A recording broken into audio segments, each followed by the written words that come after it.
नमस्ते दोस्तों, मेरी इस कहानी में आप सभी का स्वागत है। मेरा नाम अंकेश है। मुझे एक रूम की तलाश थी क्योंकि मेरी पढ़ाई खत्म हो चुकी थी और मुझे एक नौकरी की तलाश थी। बाकी मैं आपको इस कहानी में बताता हूँ। दोस्तों, में कमरा ढूंढते ढूंढते एक लड़के से मिला। उस लड़के का नाम राहुल था। मैंने उससे कहा, मुझे किराए का कमरा चाहिए। तब वह बोला, मेरे घर कमरा खाली है, आप आ जाए। और मेरी माँ अकेली रहती है और इस तरह से आप रहेंगे तो मेरी माँ के लिए कुछ चीज़ें आसान हो जाएंगी। दोस्तों, राहुल ने मुझे जाकर कमरा दिखाया। कमरा अच्छा था और वह जयपुर में एक नौकरी करता था जिससे उसकी माँ अकेली रहती थी, जो मेरे घर की मालकिन थी। मैं उनके घर के एक रूम में रहता था। दोस्तों, मैं अपने मालकिन के बारे में बता देता हूँ। मेरी मालकिन 40 साल की है और उसके पति नहीं है। वह काफ़ी सुंदर है। जितना तारीफ किया जाए उतना ही कम है, लेकिन मेरे अंदर मालकिन के प्रति कुछ ऐसा भाव नहीं था और मुझे कभी रूम आने पर लेट हो जाता था। हम कहीं दोस्तों में खेलने चले जाते थे तो लेट हो जाने पर मालकिन बोलती थी, इतना लेट क्यों आते हो, क्या करते हो। दोस्त, मेरी मालकिन का नाम आशा है और मैं जब भी देखता हूँ तो मेरे आजू बाजू के लोग जो होते हैं वह आशा के ऊपर काफ़ी निगाहें लगाए रहते हैं। लेकिन मेरे रूम की मालकिन आशा किसी को भाव नहीं देती हैं।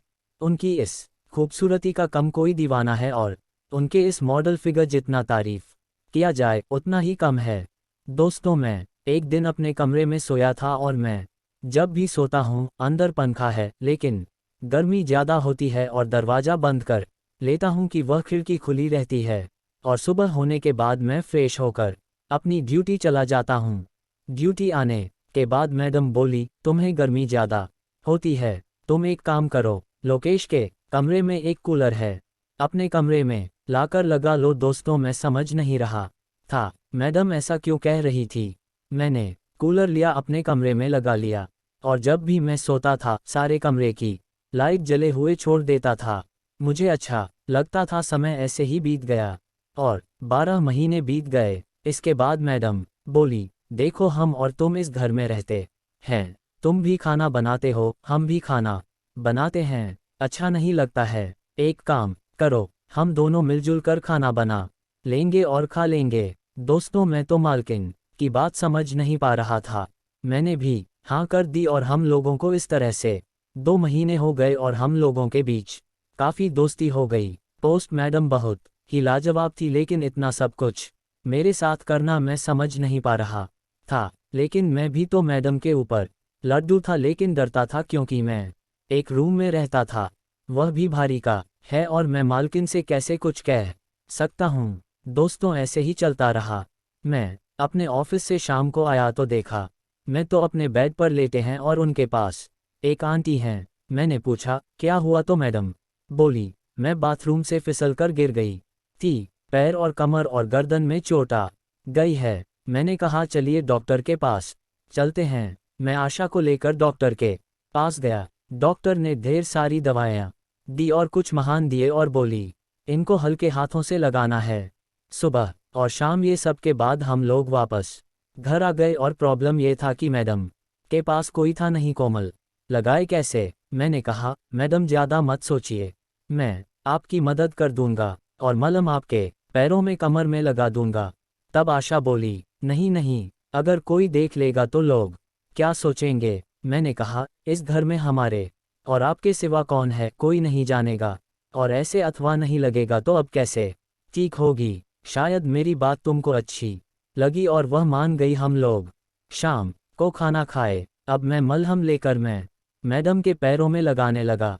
पैर में लगाने के बाद मैंने कहा, आप लेट जाए, पर शर्मा रही थी, लेकिन मैं अच्छे से उनको मलहम लगाते रहा और मुझे खाना बनाकर मैडम को देना पड़ता था क्योंकि मैडम के पैर में दिक्कत था, उनको चलने फिरने में परेशानी हो रही थी, इसलिए मैडम भी काफ़ी खुश हो गई थी। दोस्तों, जब भी मैं दवा लगाता था तो मैडम को देखते ही रह जाता था। एक दिन दवा लगाते लगाते मैं उनकी कमर तक पहुंच गया। मैडम को काफ़ी कुछ महसूस हुआ। तब वह बोली, रहने दो, तुम्हारा हाथ दुखने लगेगा। मैं तो समझ गया मैडम को कुछ फीलिंग हो रही है।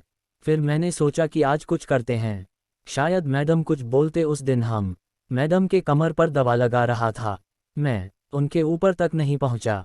तभी मैडम बोली, क्या ऊपर नहीं जाओगे?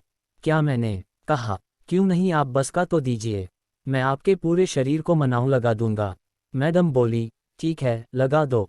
दोस्तों, मैं उस दिन मालकिन मॉर्निंग को दवा लगाती क्रिकेट में स्टार्ट हो गया जो हम चाह रहे थे। मैडम को भी काफ़ी अच्छा लगने लगा। मैं कभी भूल जाता तो मैडम करती थी, आज दवा नहीं लगाओगे क्या? तब मैं बोला, क्यों नहीं, आप जब राजी हैं तो मुझे लगाने में क्या है। दोस्तों, इस तरह से हम मैडम के साथ हर रोज दवा लगाने के बहाने उनके साथ क्रिकेट मैच खेलता था और हम दोनों के अलावा उस घर में कोई नहीं था। इसके बाद मैडम का लड़का आया और वह 2 दिन तक रहा। मैडम काफ़ी नाराज दिख रही थी क्योंकि उनको तो आदत लग गया था दवा लगवाने का। हमेशा पूछती थी, बेटा तुम्हारी छुट्टी कितने दिन की है? तब राहुल बोला, बस 2 दिन की छुट्टी है, कल जाने वाला हूँ। इतना ही सुनते मैडम मुस्कुराने। दोस्तों, जिस घर में इतनी खूब सूरत मालकिन हो उस घर की रौनक बढ़ जाता है और रहने वाला भी काफ़ी अच्छा महसूस करता है। जैसे ही राहुल गया, लोगों को दवा लगाने की ज़रूरत नहीं पड़ती थी क्योंकि नज़दीकियाँ बहुत ज़्यादा बढ़ गई थी। हम एक दूसरे के काफ़ी करीब हो गए थे। इससे हम लोगों को दवा लगाने का बहाना नहीं चाहिए था और हम लोगों अपना काम वैसे ही चला लेते हैं। मैडम जल्दी करती थी, हम उनके साथ क्रिकेट मैच के लिए तैयार हो जाते थे और हम लोग हर दिन अब क्रिकेट मैच की दुनिया में आनंद लेते हैं और क्रिकेट मैच हर रोज चलते हैं, जिससे हम लोग काफ़ी आनंदित होते हैं, खुश रहते हैं। और मुझे भी नौकरी ढूंढते ढूंढते अब नौकरी मिल गई है और हम यहीं रहकर नौकरी करते हैं। मेरे घर के लोग कहते हैं, अब तुम्हारी शादी करना है, लेकिन मैं उनको मना कर देता हूँ कि मैं अभी शादी नहीं करूँगा।